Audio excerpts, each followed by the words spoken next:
Steven Sardarian was a Hobey Baker candidate this year. That's college hockey's version of a Heisman finalist. Buffalo just gave him away for future considerations, which is basically an IOU nobody's actually written a number on yet. He was the CCHA's Forward of the Year. 44 points in 37 games as a senior, tied for the most points by a Michigan Tech player in over a decade.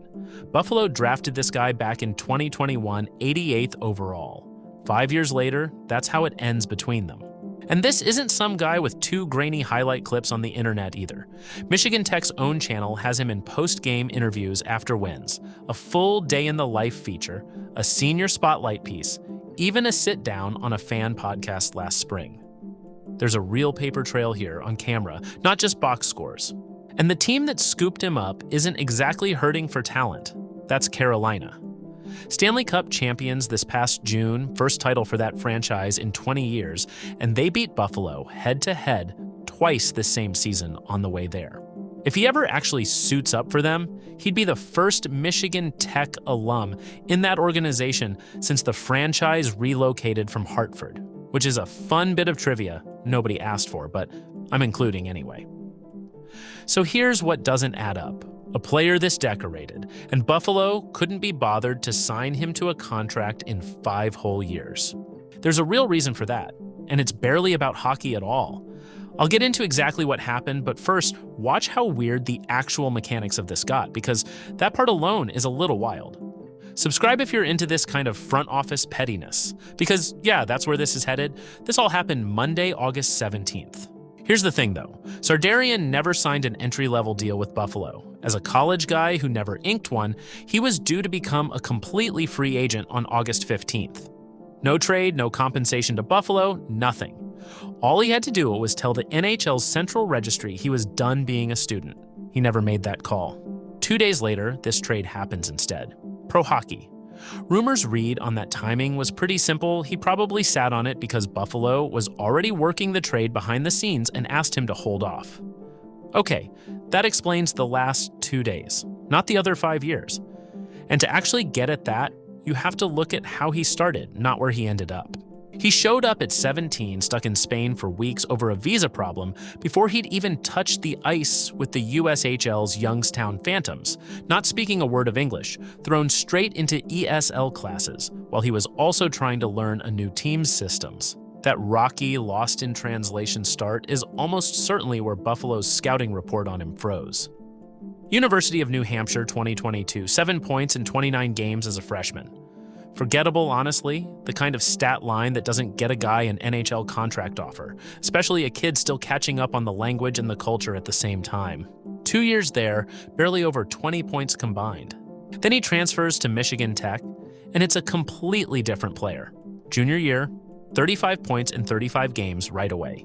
Senior year, 44, best mark for that program since 2014 to 15, and enough to actually get him on the Hobey Baker watch list, the same award I brought up at the very top of this. His own coach up there, Bill Muckelt, said flat out, "I think he's got tremendous offensive instincts."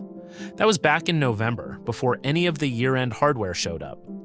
So something happened in that transfer that turned a guy Buffalo apparently wasn't interested in signing into a conference MVP-type talent 3 years later. And this is where it gets a little messy, and I want to be upfront that what I'm about to tell you is gossip, reported by Pro Hockey Rumors, not something either team has confirmed on the record. Their account is that Sardarian had actually told Buffalo he was ready to turn pro after New Hampshire. Entry-level deal basically sitting there waiting on a signature. And instead, he used the transfer portal and left for a 3rd college season somewhere else entirely. PHR's own framing of it afterward was blunt: pride, ego, or revenge. Whether that's actually why Buffalo let this drag out for 3 more years instead of just re-engaging once he clearly got better, I don't know for sure. But it lines up a little too well with what happened next, which is nothing. Buffalo just never circled back. Meanwhile, back at Michigan Tech, Muckelt kept talking about the kid like he knew exactly what he had. Said later in the season that Sardarian's got long-term goals and he's got pride. Which, if the grudge story's even partly true, is a pretty ironic word for a coach to land on. Here's the part I actually think matters more than one team's front office grudge, though. This isn't really a story about Carolina running some pattern of picking Buffalo's pockets. It's a Buffalo problem, and it's got a track record. Brandon Hagel, 6th-round pick back in 2016, never got signed either, ended up an All-Star and an Olympian after Chicago grabbed him instead. Viljami Marjala, 2021 5th-rounder, same story. Buffalo passed on him. He signed with Edmonton as a free agent last year and put up 60 points in his first pro season in their system. Sardarian isn't the exception here. He's the third example in about a decade.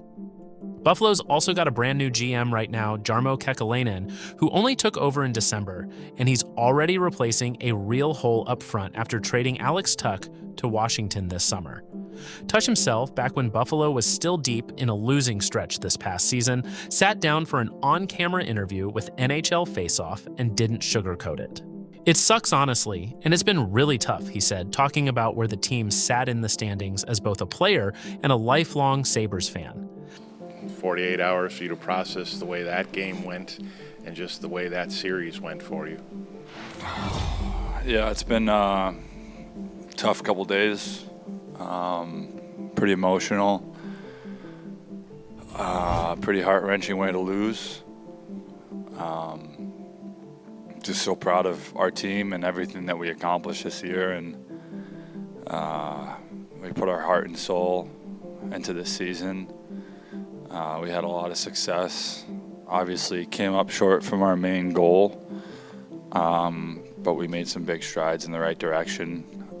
That's not a beat writer's read on the mood in that room. That's a guy who was actually in it, on video, saying so himself. Asked about filling that scoring gap after his trade, Kekalainen's own answer was more diplomatic. "Nothing disrespectful to Alex Tuch. He's been a great player for us." We'll look at all the options, but I don't know if nothing disrespectful to Alex Tuch. He's been a great player for us, but we have a lot of good players on our lineup. And if you look at all the number of players that we have that played really well this year in the NHL, it's almost looks like I don't know where we're going to fit them all. There's a 23-man roster, and if you get Yuri Kulik back healthy like we expect, Helenius came in the playoffs, played like he'd played 5 years in the NHL, and had 2 full seasons now under his belt in the American League, over a point a game last year. Fine answer. Doesn't actually solve the problem, though. Carolina, on the other hand, keeps doing this exact thing.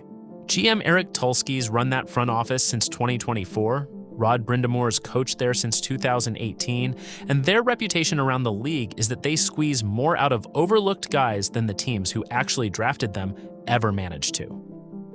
Not every reclamation project works out for them, plenty don't. But a team that just won it all still made a phone call for a kid stuck in NCAA contract limbo for a return that's still blank. That tells you something about how they operate.